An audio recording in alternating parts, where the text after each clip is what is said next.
Le Galaxy A8 arrive un an après le A5, mais contrairement à ce qu'on pourrait croire, c'est pas forcément son successeur. En fait, il vient plutôt se rajouter à la gamme A, il est plus cher que le A5 sorti l'année dernière, et au passage, Samsung garde le A5 en catalogue et le baisse à 349 €. De son côté, le Galaxy A8, qui est clairement plus haut de gamme, est lancé à 499 €.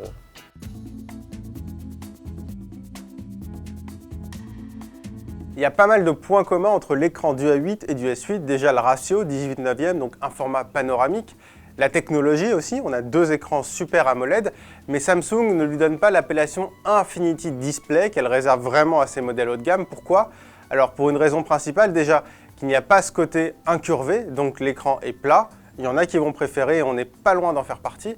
Et puis aussi parce que les ambitions sont peut-être un peu moins grandes et que l'écran occupe une place un peu moins importante sur la façade.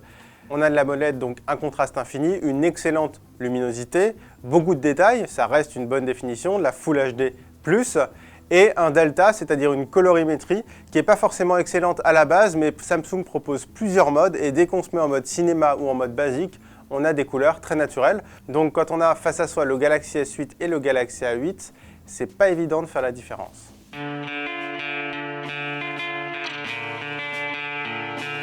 C'est vrai que c'était la grosse force des smartphones de la gamme A, les A3, les A5 depuis 2 ans affichaient des autonomies juste démentielles. Alors, on ne sait pas trop si c'est lié au nouvel écran, c'est quand même probable, mais là on a une autonomie qui est quand même moins importante, qui reste très bonne. Le Galaxy A8 a tenu plus de 11h30 pendant nos tests d'autonomie polyvalente, mais c'est quand même bien inférieur aux 13h50 du Galaxy A5 sorti en 2017. Donc l'autonomie est bonne, mais ce n'est pas forcément ce qui va différencier le A8 de la concurrence, surtout que le smartphone comme le OnePlus 5T, vendu au même prix, a une endurance à peu près similaire.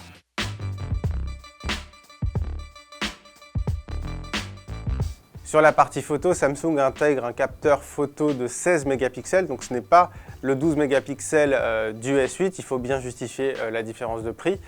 Par contre, la qualité photo est en amélioration par rapport à celle du Galaxy A5. Elle est même très bonne dans de bonnes conditions lumineuses. En basse lumière, c'est correct. Là aussi, c'est un peu mieux que le Galaxy A5. On a notamment un niveau d'exposition qui est plus important. Par contre, on a un niveau de détail un petit peu inférieur à ce que peuvent proposer d'autres smartphones vendus aussi à 500 €, comme le OnePlus 5T évidemment, mais aussi comme le Honor View 10. La principale originalité du A8, c'est son double module caméra à l'avant qui va permettre d'avoir un mode portrait avec un flou d'arrière-plan. C'est pas comme sur le Note 8 où on va avoir un second capteur à focale plus resserrée, ce sera un petit peu difficile à prendre en main, notamment avec son bras. Mais par contre, le flou d'arrière-plan est très réussi, la partie logicielle fait bien le boulot. On suppose que Samsung s'est un petit peu servi du travail effectué pour le Galaxy Note 8. Et au final, on se retrouve avec des selfies très sympathiques où on est bien isolé du fond avec pas mal de précision.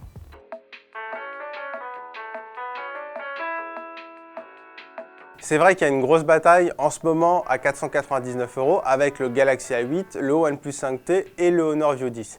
Par rapport à ses autres concurrents, le Galaxy A8 a quelques faiblesses, notamment son processeur, nettement moins puissant que les deux autres qui profitent d'une puce très haut de gamme. Et une autre faiblesse, c'est aussi sa capacité de stockage de seulement 32 Go contre 64 Go pour le OnePlus 5T et 128 Go pour le Honor View 10. Et je mentionne aussi la qualité photo, un peu moins bonne chez Samsung que chez Honor et chez OnePlus. En revanche, le Galaxy A8 a de gros avantages, évidemment son écran AMOLED avec une qualité d'affichage exceptionnelle, ses finitions, des finitions haut de gamme tout simplement, des selfies qui se démarquent vraiment de la concurrence, et puis de façon plus générale, le Samsung Galaxy A8, contrairement au smartphone de Honor et contrairement au smartphone de OnePlus, c'est un appareil qu'on va pouvoir trouver chez son opérateur, donc même s'il coûte le même prix sur le papier, on aura peut-être des offres et des remises avec un forfait qui seront très avantageuses.